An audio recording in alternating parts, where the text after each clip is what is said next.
You can come back and do that. Yeah. Come back as soon as possible. Yeah. So good. Good morning. All right.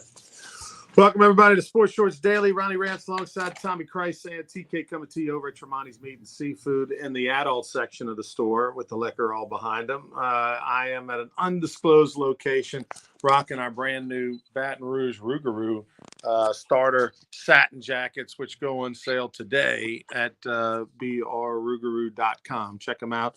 We'll have some social media posts and videos of the new jackets later on as well.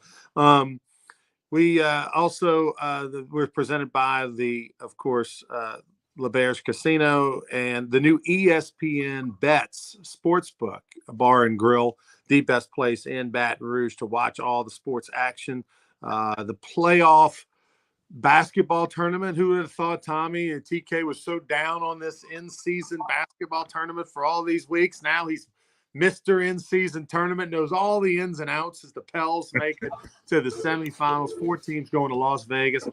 The winning team, each player is going to get $500,000. Now, back when I was born and back in the Stone Age when Tommy was born, that would have been like career earnings. Now it's just a nice, cool off-season vacation for some of these people. But still, $500,000's a nice little chunk of change, and so it gives them a little extra incentive to play for on top of the millions that they already make. But the Pels are going to take on the Lakers. That's going to be a thrilling game on Friday night. The Lakers Thursday night. It's Thursday night. Okay. So Thursday night, 1.5 favorite are the Lakers over the Pels. They'll take on the winners of the Bucks and Pacers. I would think that the NBA is hoping for the Lakers to win and the Bucks to win. That would be the marquee matchup. But obviously the Pels and Pacers will try to ruin that. The finals will be on Saturday night. And there's a pretty cool promotion, right, that the Pels have been running that kind of nobody knew about, but now they're taking notice. If you're a Pelicans fan and you went to an in-season tournament game at the Smoothie King and you registered, if the Pelicans win it all Saturday night in Vegas, they're going to give 100 fans $10,000. That's $1 million giveaway from the Pelicans. Hey, $10,000 to a lot of the Pelican fans, a whole lot more than the $500,000 to some of these NBA guys, percentage-wise. So that's a pretty cool thing. But, it's funny, Ronnie. It's like, did it get promoted enough? I didn't hear about it a couple of days ago. I did a Talking Sports with TK podcast yesterday with Trey Blossman, who's a huge NBA guy. I mean, he watches it every night. He's on top of it. He didn't know about it. And if he didn't know it, I knew that's like craziness. All right. By the way, check out my podcast, Talking Sports with TK, all the major platforms or wherever you get your podcast. But anyway, so now here's the thing, too, Ronnie. The semifinals and finals are in Las Vegas. And I was thinking of this last night.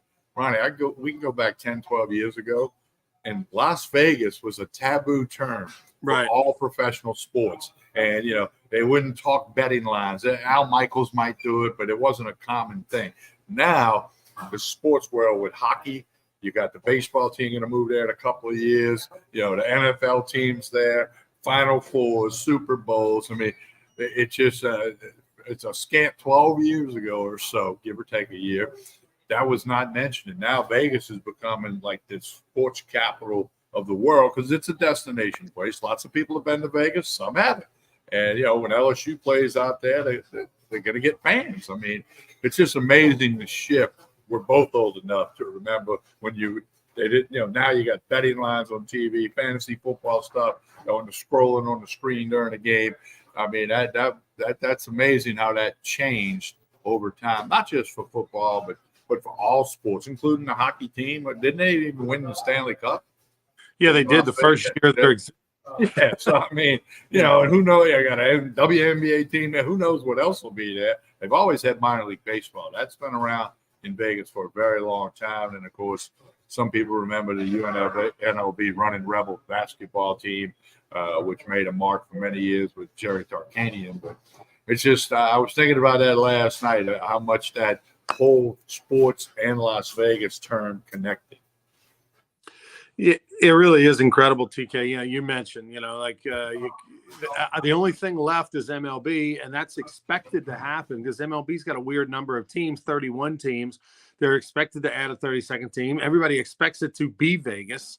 Well, Oakland might move there. Oh, I'm sorry. No, Oakland did. They have 30 teams. And Oakland is content.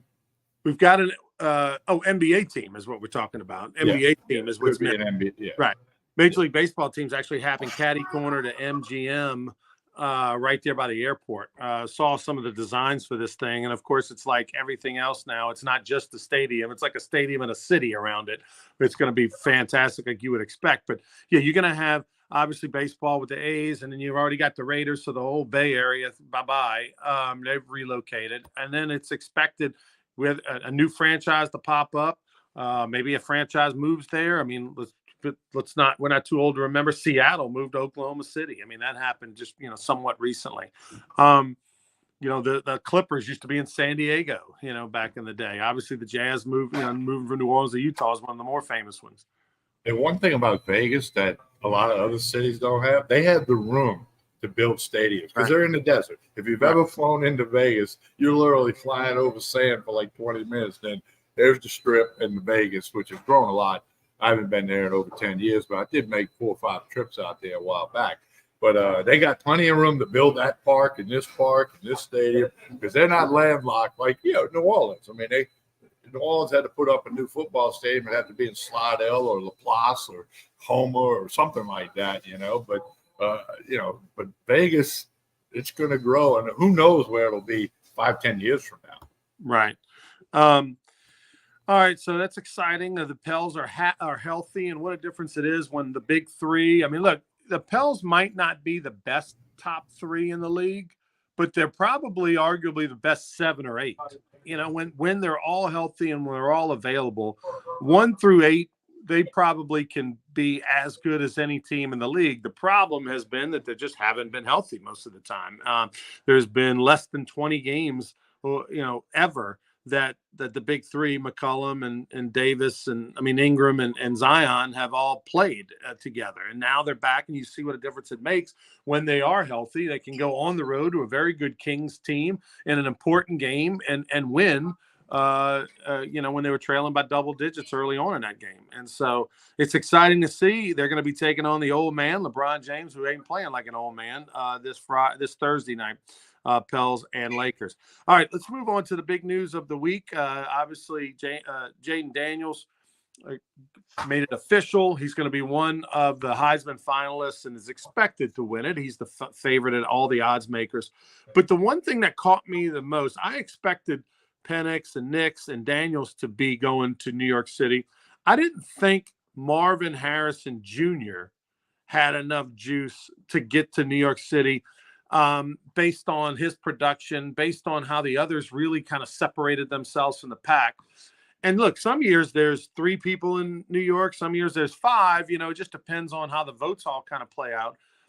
I'm shocked that Marvin Harrison Jr. got enough votes to justify them bringing him to New York. And at the same time, how does either one of the LSU wide receivers not in New York over Marvin Harrison Jr.? I get it. He went into the preseason with all the hype. I get it that he might even be the better NFL player one day. But quite frankly, it's a joke that he's there. He did not have Heisman accolades. He wasn't even the best top 3 wide receiver in the college this year. Well, it's laughable if you put Malik Neighbors' numbers next to Marvin Harrison Jr. I guess that's just that Midwest bloating block of the 900-plus people that vote on the Heisman. But it's embarrassing, I think, that he's there, and somebody like Malik Neighbors is not. He had 2 games this year where he had 30 or less yards receiving. That you don't go to New York when you do that. He's got no shot to win it. It is absolutely ridiculous. I think it's embarrassing to the Heisman Trust, who runs the Heisman Trophy, to invite. Why didn't they invite the wide receiver from Liberty, who's 13-0? I mean, yeah, they can do what they want. It's their deal, their award, their ceremony, blah, blah, blah. But, that's just a little bit odd. And the social media just ripped the Heisman Trust for inviting him. But, the votes were due in Monday. So the invitations came out Tuesday. So there is somebody that knows who won and how the votes will break down. And like you said, apparently he got some votes. And if he did, they're from that Midwest block of people who, it's hard to explain, but I don't even know if he's the best receiver in the Big Ten, much less the best. If they got him in New York, they're saying he's the best receiver in the country. That's laughable. The kid at Florida State, Coleman, is way better than Harrison Jr. He didn't get invited. Yeah, it definitely was a reputation award, no question about it. This was a guy that came into the season with a ton of hype. He was on a good team. He had a good year, had a really good year. And like I said, he may end up being the better NFL prospect and player, no question about it. But as far as, if you've got a Heisman quarterback, chances are you've got a really good receiver with some really good numbers. And Malik Neighbors' numbers are so much better than every other receiver at a big time program that it's definite slap in the face. And look, we're talking about a guy who should win all the receiver awards, but yet not the one that gets him a trip to New York City. That would have been really cool though for LSU to have two players in New York and not just one. Well, they should have two because he should be there instead of Harrison. Not they only invited the three quarterbacks, Nick, Penix, and Daniels. Then I can say, okay, yeah. I mean, that's just hey, right, controversy in the playoffs, laughing at the Heisman finalists who were invited to New York. I mean, hey, it's everybody's got an opinion, like you said, including you and I. Going back to the whole controversy this week, because obviously it's not died down, nor should it, from a standpoint of Florida State not getting into the playoffs. But as we mentioned on Monday, there are 6 teams that legitimately have a gripe in Florida. And let's not forget Georgia. If you're going to put a 1-loss Texas team, or a 1-loss Alabama team, a 1-loss Georgia team, not in the Final Four, who had the worst loss? It definitely out of all that group, it was Texas. Texas had the worst loss. We lose in Oklahoma. Alabama lost to Texas, and obviously Georgia lost to Alabama. So you had both Alabama and Georgia who were top 10 losses, and then you had a team in Oklahoma who's barely in the top 20. So I think.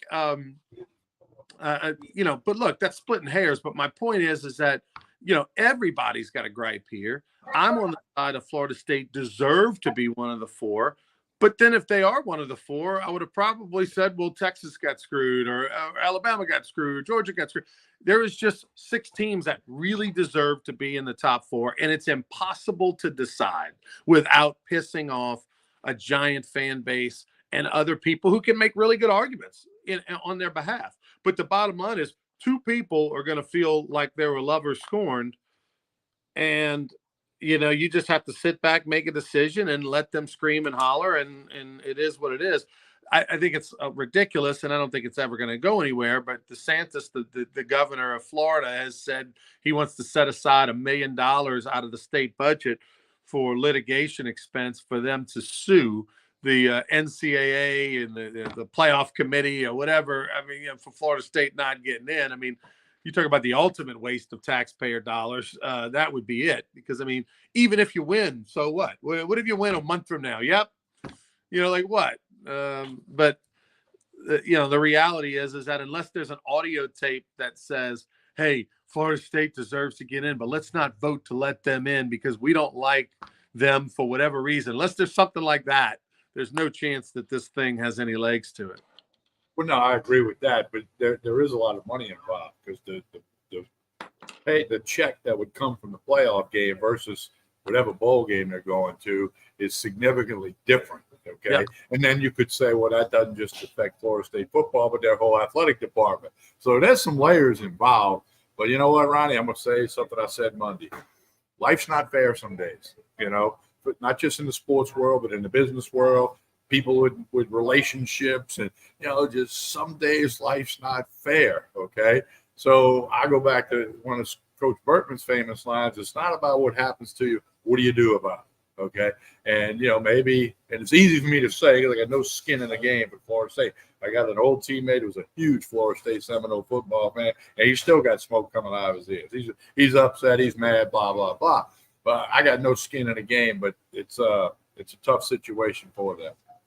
The ACC, let's not forget, the ACC was one of the conferences that voted against having the 12-team playoff this year. Big Ten being another. SEC voted in favor of it, but the ACC said, no, we want to wait till next year. Well, be careful what actually, it's come to light that back in 2021, Greg Sankey, the SEC, made a proposal to put the 12th playoff thing in this year, 23. Right. It was scheduled to go 25. He did it, and that's when it was voted down, and the ACC was among those voting against it. And then the compromise was we'll start it in 24. We won't wait till 25. So that came to light. I actually heard all about it on the Dan Patrick show this week, and Greg Sankey went on the show to say, yeah, that's exactly what happened. But that really wasn't publicized back in 21. Well, I mean, think about it. Under that scenario, Florida State would be playing a home game against Liberty, a playoff game against Liberty, which they would probably win and make a lot of money on. And then from that perspective, then they would move to the next round. I'm not sure how it all goes. They would probably, assuming it all came to light, the 5 would play 4. So they would play Alabama. Florida State would play Alabama in the playoff game that the next round, which would be amazing. It's going to be an interesting game, right? All bowl games are hard to bet, as you said, Monday, because you don't know who's playing, you don't know who is playing. You know what the mindset of the team is. They really want to be in the Kumbaya Bowl in Puerto Rico or the Bahamas. But that Florida State-Georgia game, that's going to be interesting because if Florida State goes out and wins, okay, let's say they beat Georgia and beat them convincingly, then are they going to stake a claim to the national championship like Central Florida did, like Auburn could have done way back when? If Liberty plays Oregon, they might not win their bowl game, but if they did, would they be national champions and give out rings and banners and put something in the stadium? I mean, and then, Georgia, what if they go out and win, they say, hey, I told you we should have been in the playoff.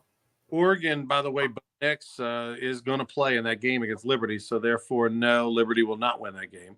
But Malik Neighbors will play for LSU. That was announced because he wants to set the school career receiving yardage record. It hasn't been announced yet whether Daniels is going to play, and we won't know about that till after Saturday, whether he wins the Heisman or not. He'll make that decision next week, I'm sure, as to whether or not he would play. For LSU's sake, I think it'd be better if he didn't play, because then you can get Nussmeier, some reps and some game action against a worthy opponent. Wisconsin's not great, but and see what happens. It would be a shame if Jaden Daniels wins the Heisman, because they're going to ask him, right? Do you plan to play in the bowl game? And then if he says no, or if he says anything other than yes, because if he says, well, I got to think about it, then what data are you going to get? No. Should but because I think LSU's going to truck Wisconsin. I think it's going to be much like the Iowa game last year. So let Jaden Daniels and let Malik Neighbors and Brian Thomas Jr. and all them, let them go out in the first half, ball out, throw the ball all around, and then Nussmeier and the boys take it home the second half. That would be the ideal thing. Well, for lack of a better word, a curtain call. Let them all go out there, play the first half, tip. Well, we can't tip the hat; they wear a helmet, but do that little deal and let LSU fans enjoy seeing them play another couple of quarters of football. I think that would be good. I think the fans would love that. I think if you want to, the whatever bowl it is in Tampa is praying to God that Jaden Daniels announces he's playing, because if he wins the Heisman and he is playing, that is going to do huge ticket sales. From an LSU perspective, from a local perspective over there, of them wanting to go see the Heisman Trophy winner. But if he says he's not playing, a 7-5 Wisconsin team taking on an LSU team without its Heisman Trophy winning quarterback is going to be a wah in the ratings, as well as interest level, especially. And it's 11 o'clock in the morning. They need a little boost for ticket sales. Well, yeah. It's 12 noon. If you're in Tampa, it'll be a 12 noon game. Correct. Saints, amazing. They're a 5-point favorite over the Panthers this week, even with their atrocious 5-7 record, and they've lost 3 in a row. And so much talk about Derek Carr. Should they just wave the white flag and go with Hill and Jameis the rest of the way? But that's all you need to know. Got to win the next 2, Tommy. Go 7-7. If you beat the Giants and the Panthers both at home, you're 7-7, and at that point, we'll reassess in 2 weeks where we're at relative to the Falcons and the Bucks. Saints right now 3rd place in the division. They got to jump 2 teams, not just 1. And they got the tiebreaker to stare at too as well. Hard to believe they're a 5-point favorite. That tells you how bad the Panthers are. Of course, they had a coaching change, so they're really more of a mess than the Saints if you want to boil it on down. But anyway, Who knows? We'll see. I mean, it's all speculation, but the Jaden Daniels to the Saints with the 8th pick was one of the projected deals that came out. I stopped trying to project the draft because quarterbacks always go higher than you ever think. And in the offseason, so many things can happen with the Senior Bowl, with the evaluations, the combine. You see quarterbacks jump up so much higher than you really kind of thought, because everybody realizes you got to have a top 10, quarterback or a top 12 quarterback in order to really do anything in the NFL. And so you're seeing more and more. It used to be that teams would take a quarterback in the first round and they were going to ride or die with that guy for 3 or 4 years. Now that's not the case. Teams are pulling the plug after 2 seasons and realizing, hey, we made a mistake, and they're willing to move on to something else. Well, I think mock drafts are laughable, except they made that first, second, third pick. I did look at one the other night that had Jaden Daniels going to the Vikings with like the 20th pick. And obviously they're going to be looking to get a quarterback. So again, that's speculation of the draft and the mock drafts and all that. There'll be thousands of them every day in the spring next year. But I just think it's kind of silly because one, again, you can get those mock drafts. Very few of them are even close to correct. Before we get out of here, you mentioned Skip Bertman a little bit earlier. We've got I talked to him yesterday. We're going to have a really cool event for the benefit in the Louisiana Sports Hall of Fame Foundation. You see some of the info on the screen. For more info, tickets for tables, to find out more about it, go to lasportshall.com. It's presented by Jerry Lane Enterprises, Jerry Lane Chevrolet, the presenting sponsor of Champions of the Diamond. TK, remind me, we got to get you a new graphic with the Jerry Lane logo on it. The event is this, very simple. On January the 9th, we're doing a panel discussion, 2 panel discussions. Doors will open at 6:00 at LeBear's Casino. Food, drink, all included in the ticket. Bars, food stations, all that. Auction items. Have a red carpet arrival TV show, which you can actually watch in the event while the thing's going on. But we will have all that for you. From 6 to 7. Then at 7:00, I will introduce the panel one by one. They'll enter through the back of the room with a big spotlight on them, and we'll show highlights of their career. We're going to have Skip Bertman, Paul Maneri, Jay Johnson, Mike Bean, and Washington. The thing they all have in common, they're all champions of the Diamond. They've all won World Series at the college or major league level. And then secondly, when we're done with that, after a few live auction items, we're going to have a baseball player panel with the likes of Paul Bird, with the likes of Todd Walker, Ryan Theriot, Dylan Cruz, and Roger Clemens, arguably the greatest pitcher of all time. So those guys are going to be on the stage at LeBear's. And then when all's said and done, TK, we're going to have live music, got a band playing afterwards, going to party for another hour and keep the bar open and all that. So all the proceeds benefit the Louisiana Sports Hall of Fame, and we have one at the museum. So it's a nonprofit, our foundation.